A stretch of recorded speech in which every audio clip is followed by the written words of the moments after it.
Hi, welcome to the course. In the previous tutorial, we'll learn basic terms about the JMS, how two applications communicate with each other, and what are the different models. In this tutorial, we'll learn about the RabbitMQs. Okay, so let's get started. So RabbitMQ is what? RabbitMQ is a message broker and it uses AMQP protocol. The AMQP protocol means Advanced Message Queuing Protocol. It is a standardized way which defines producer, broker, and consumer.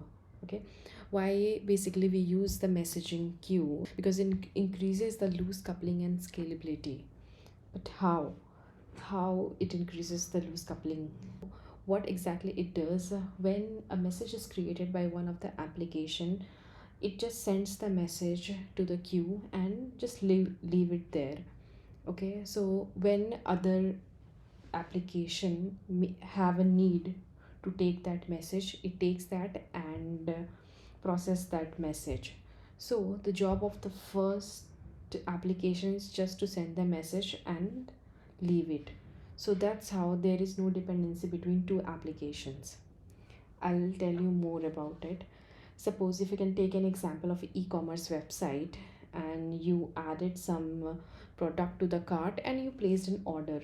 After the order is placed, the product details and the address detail is sent to the courier service, right?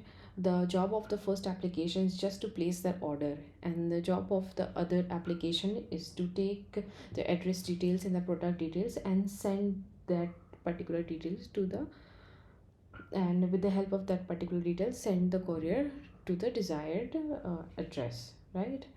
So if we will write both the logic in the same application, like a placing of the order and sending sending the address details and order details to the courier service, if in the same application, the application will be so huge and it will increase the dependency between each other, which we don't want. These are two different things and these are two different business units, right?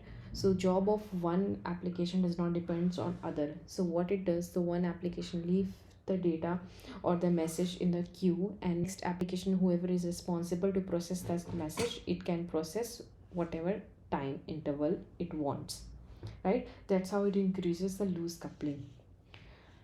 Now it supports only binary data type, so communication between from producer to queues to other destination, it is done only in terms of binary data type. These are the components of RabbitMQ, that is producer, consumer, exchange, queues, routing key, and message. We'll understand more about all these components in detail in the next video. Thank you.